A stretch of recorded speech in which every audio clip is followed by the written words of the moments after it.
Our next reader is Mr. John Arends. John's an award-winning poet, author, playwright, and screenwriter. He told us, "I'm an advertising man. I've got a job, a secretary, a wife, clients, and several bartenders dependent on me." Now, I'm not sure about the order he listed those in, whether there's any significance there. Maybe that can come up in the Q&A section and we can ask him that.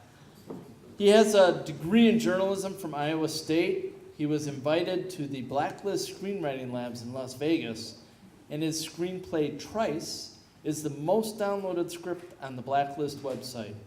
He landed his first paying gig this year when he was selected to write an original feature film for the National Football League. He's also a playwright at Chicago Dramatists and has written a full-length play inspired by events in the life of civil rights activist Paul Robeson. Tonight, he's going to read a monologue from that play titled The Traitor's Song, as well as a selection from his collection of poetry called Sinew, Muscle Poems and Mantras, Bar Rants and Bliss. John, please come on up.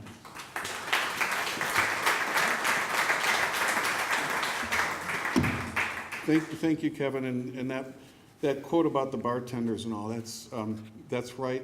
There's a trivia question in that in terms of, hopefully someone in this audience can name what movie that's from. There it is. There it is. There's a free book of poetry for that, so over there.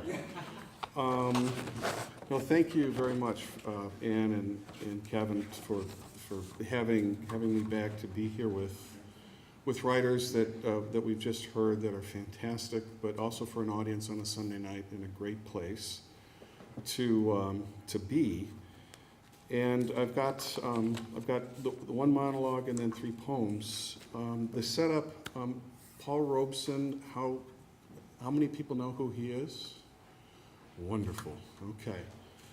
If you don't and you have a chance, Wikipedia is probably the best place to go, because I could take the rest of the evening going through his accomplishments. But basically, he was, before Martin Luther King became Martin Luther King in the civil rights movement in the late 50s and 60s, Paul Robeson carried that torch and was the tallest tree in the forest from the 30s and 40s until he was blacklisted in the 50s.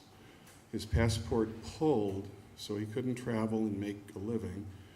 And then when he was, according to his son, essentially chemically assassinated after a command performance singing for the Kremlin, he went home to his hotel. There was a wild party. He was given a drink, and his son found him 20 minutes later in a bathroom, both wrists slit, in the middle of a hallucinogenic episode. And records later showed there was an entire program that was in place by the CIA to take persons of influence off the public stage in ways that couldn't be traced. So, but in his time, Paul Robeson was bigger than Elvis and Michael Jackson put together. For those who don't know him but may know the movie Showboat, in the original motion picture of that musical, he played Old Joe, and he sang the iconic Old Man River. And his voice was one of a kind. It was heard in the largest radio broadcast right before the war in the United States in a 10-minute special program called Ballad for Americas. He gave a concert in the 1940s in Grant Park, just him and his pianist singing the Negro Spirituals. 143,000 people went to Grant Park to listen to him. And by the end of the 50s, J. Edgar Hoover had done the Moses thing, the Ramses thing, saying the name of Moses be stricken from the monuments. The FBI actually went to newspapers, libraries, universities, and asked them to purge their archives of anything written about him. Any mention, any theater reviews whatsoever. And by the early 60s, people had forgotten who he was.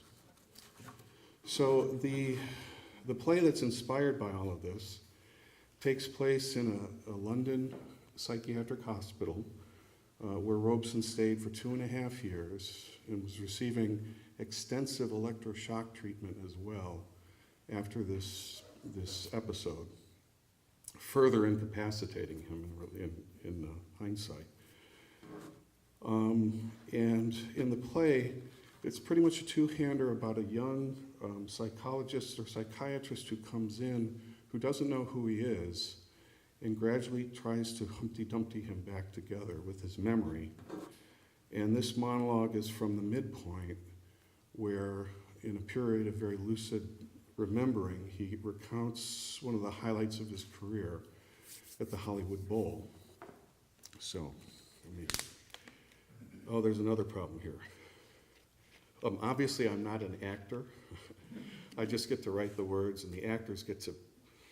And he was 6'4". He made James Earl Jones sound like a soprano, and he can really command it. I'm just going to read this. So imagine if I tried to do it, enact it, I would end up sounding like this. So. Okay, and it's a work in progress, so enough of the excuses.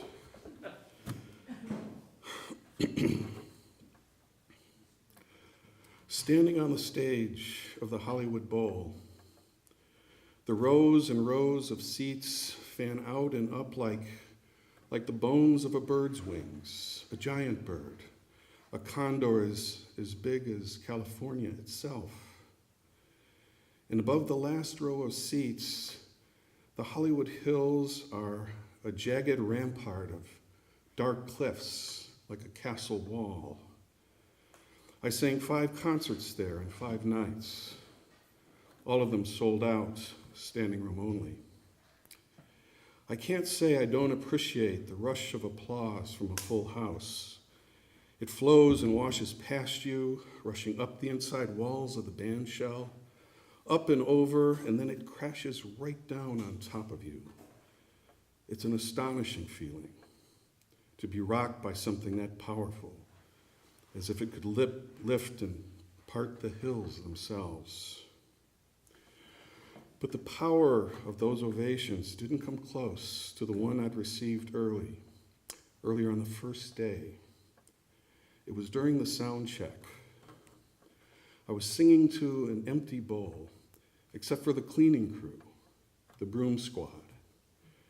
They wore white overalls and what looked like white painter's hats. All of them were black, all of them upright with the flow of African blood. Most of them born, though, I suppose, in the cities of America. And as I sang into the microphone, and as the sound men did their checks, and as Larry at my side played the piano, all of the sweeping stopped. All of the brooms ceased scratching at the sticky concrete beneath the seats. And as I stood there, behind the microphone stand, looking up at the sweepers, they themselves holding the broomsticks in front of them, all of us holding these slender threads of a common song, the strands of our shared soul. All of it flowing up from some deep, fathomless place of infinite power, their broom handles and my microphone stand serving as divining rods. And that bowl of rock, that crucible in which we stood, amplified the songs and the suffering and the resilience and the collective struggle of it all, shaping it into an expression of absolute beauty and perfect unity. It was not my voice. It was not the voice of God. It was the voice of my people that rose up singing from the bedrock of America. It reverberated with the singular voice of millions, the voice of every single one of us. We heard Ellington in that voice. We heard Louis Armstrong and Frederick Douglass and Du Bois and Carver in that voice. We heard the voices of our fathers and grandfathers. And through it all, the voices of the ancient ones, as alive and as real as the sunlight beating down that day on me and on Larry at the piano and on the broomsmen in their white hats and on the hills and walls surrounding us. So that's the monologue.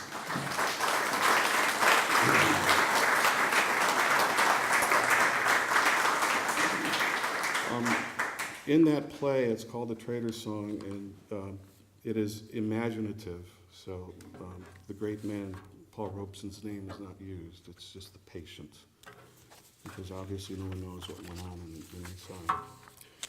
Okay, so we're gonna lighten it up, and I'm gonna do 3 poems about death. Okay. All right, and this is in honor of Kevin, who for the second weekend in a row on a Sunday said the Bears are dead to me. All right. So the first one, and this is also in honor of Frank Rutledge, who was one of my heroes. And Frank and I, we've talked about this often, but many poets have said, and all poets agree, that no matter what a poem is about, it's still about death. And I'm sorry to put that in your heads, but it's scarily true. All right, so this was just a tone poem, just a sort of a musical sound exercise. It's called New Moon Descending. Is it the sword of Damocles bent to the crescent of a bow? Are the moon and Jupiter in tandem training a starlit feathered shaft on the rhythmic soundless falling feet of wolves sliding along a flat horizon? Is the world flat? Does Columbus hear in silent strokes of oars the Norseman's spirit call from shores of granite winds? Does Galileo's right hand know whether his left is friend or foe? Do the throes of gutted Nobel minds enrich the noble turf, or despoil the soil from an inbred lust for Mother Earth? It is one question that is all questions. There is one answer that is all answers. It hangs above the rim of all horizons, all romantic hopes, all day nada dreams, all things beneath the cocked bow and taut celestial strings that when plucked by the hunter's hand move men to cry, loons to laugh, and wolves to sing in 12 harmonics of truth, of death. Thank you.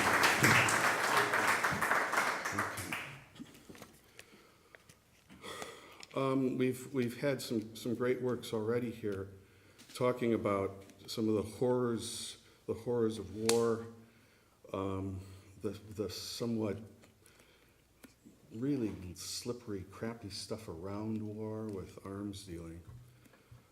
This is also about it's a very tough part of war, and it's not the human side, but it is. There's a book out called The Elephant Whisperer. Has anybody found that? It's about one of these incredible persons. He ran a game preserve and an animal sanctuary in, I think it was Tanzania. And when the invasion of Iraq took in and was going into Baghdad, he was called in ahead of it to empty, if he could, the zoos, to get the animals out. And he was a specialist at doing this. And he just passed away a year and a half ago. And as his book was being published, about a herd of elephants that he had taken in. He didn't know elephants well, but he had had them for 4 or 5 years. And when he passed away, several of the elephants for a year came up to the house and stood silently waiting for him and in honor of him. So this goes back before that kind of thing to the war in Yugoslavia, before people like him were doing things like this.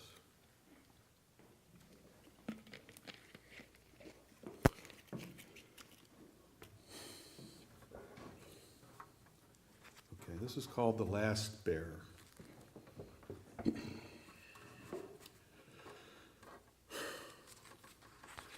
The last animal to die at the Sarajevo Zoo was the great Kodiak bear. He almost lasted the winter before slipping into a final hibernation, surrendering to a strangely silent wind.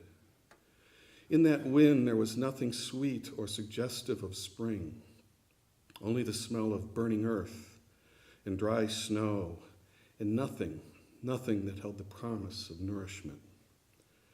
Before the keepers left, the male lions had been slaughtered and sold, their livers devoured for courage by the local war council.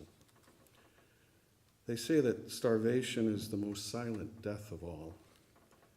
And the first to hear that silent death had been the weak and the infirmed and the very young. Calves and newborns lay stricken in the straw, their legs strangely disconnected from the will to stand and run, as disease gained a foothold in the uncleaned stalls. The hunters, fenced off from the hunted by only black strands of wire and an empty moat, died as they had lived, eye to eye and hungry for each other's blood. The jackals, true to form, had turned their hunger inward, the pack imploding into a frenzy of cannibalistic carnage, the wild blood gone wilder still until the last drops matted and dried in the fur of the last self-mutilated survivor, panting under the hot weight of the day before succumbing to dehydration. Everywhere in the scum on the moat walls were shallow furrows scraped by tooth and claw. Everywhere weeds were gnawed down to cracks in the concrete. Imagine an entire zoo empty, abandoned, without keepers, without keys, with no open doors. A zoo without a heartbeat, without sound, no caterwauling cries from the chimp house, no whooping, peel the paint off the ceiling screeches from the aviary, no plumage, no rutting snorts, no trumpeting, no trilling contentment. The zoo became not a zoo at all, but a museum, a permanent exhibit enshrining the relentless singular pose of death.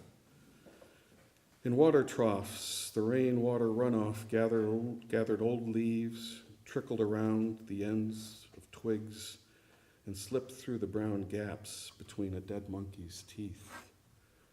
Higher up, on a sun-hot slope of concrete, flies were busy at the eyes of a leopard. And behind a curtain of pig iron bars, the panther had kept trying to rock to his feet, his insides empty of all but what remained of his will, that will imploring him to rise and pace, rise and pace, rise and pace until the curtain lifts. The meaty pads of his feet are still now, cracked and gray with dust. When the last bear died, no wind clacked high in the branches overhead.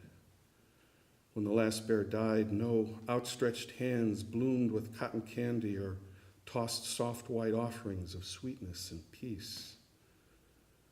When the last bear died, the black wings of his nose flared once, twice, then one last time, searching the vague and indecisive wind for the scent of food, of hope, of humanity. And when the last bear died, no scent, no trace of humanity died with him. Thank you. I should say that really was inspired and should be credited to a National Geographic photographer who went in during the hot firefight and documented that scenario. Okay, I deserve to lift you up here. So this is not only supposed to be lighter and even funny, if that's possible for me, Mr. Serious. But there's a place even to sing along if the brave ones will get the cue. You don't have to do this. But I work in advertising. I had to honor Roger Thornhill because of the Hollywood stuff going on. So this is called Ad Man's Demise. If I die, excuse me. If I die tonight, will it be a genuine draft, cold-filtered death? As I head off to the God's country, to the land of sky-blue waters, will my passing be a productive, highly efficient death, a state-of-the-art death, pioneering new ways to die with innovative features and death benefits? Befitting a post-60s, retro 90s, hip-hop, hoping to be cool 60-ish kind of guy who happened to die tonight. Will I croak with cleaner, brighter, whiter teeth? Will I buy the farm with no money down, 60 days, same as cash? Will I sail off on a magic deep pile Stainmaster carpets to the empire of the Almighty with digitally modified choirs of angels chanting asynchronously, 588, 2300, Empire?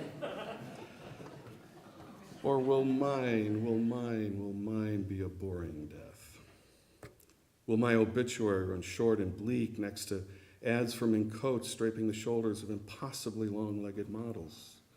Will quotes from the nameless, fameless share the same spread ad space as sepia-tone quotes from D.H. Lawrence and Ernest Hemingway exhaled by a Brooke Shields look-alike? Will the most unforgettable women in the world wear black velvet to my funeral? Or will Bob Euchre read my eulogy and mispronounce my name, even as he proclaims that my life tasted great but was less filling?